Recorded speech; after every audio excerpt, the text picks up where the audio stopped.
ప్రసాదం తీసుకోండి. మధ్యలో ప్రసాదం కూడా ఒకటి. ఓ నైస్, థ్యాంక్ యూ. పద. నా పేరు బాలసుబ్రహ్మణ్యం, ఓ ఆస్ట్రాలజిస్ట్, సారీ డెవలపర్. నా పేరు మాయా. మాయా 5 letters, నాది 15 letters. న్యూమరాలజీ ప్రకారం మన ఇద్దరం త్వరగా ఫ్రెండ్స్ అవుతామండి. అసలు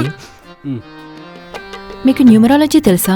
తెలుసా ఏంటండి, నాకు న్యూమరాలజీ, ఆస్ట్రాలజీ, వార ఫలాలు, మాస ఫలాలు కూడా తెలుసండి. ఓ ఇన్ని తెలుసా మీకు? మీ నెంబర్ ఇవ్వండి, మీ భవిష్యత్తు, వర్తమానం అన్నీ డీటెయిల్గా వాట్సాప్ చేస్తాను. ఇట్స్ ఓకే, తీసుకోండి. జనాల పురమాయించి ఇన్ని లేపించేద్దాం బాబాయ్.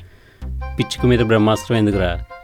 నెంబర్ తీసుకున్నావుగా, నువ్వు నీ పనిలో ఉండు, ఆడి సంగతి నేను చూసుకుంటా. థ్యాంక్స్ అండి. It's okay. ఈడు పురుషోత్తముడు కాదు, పురుషుడే.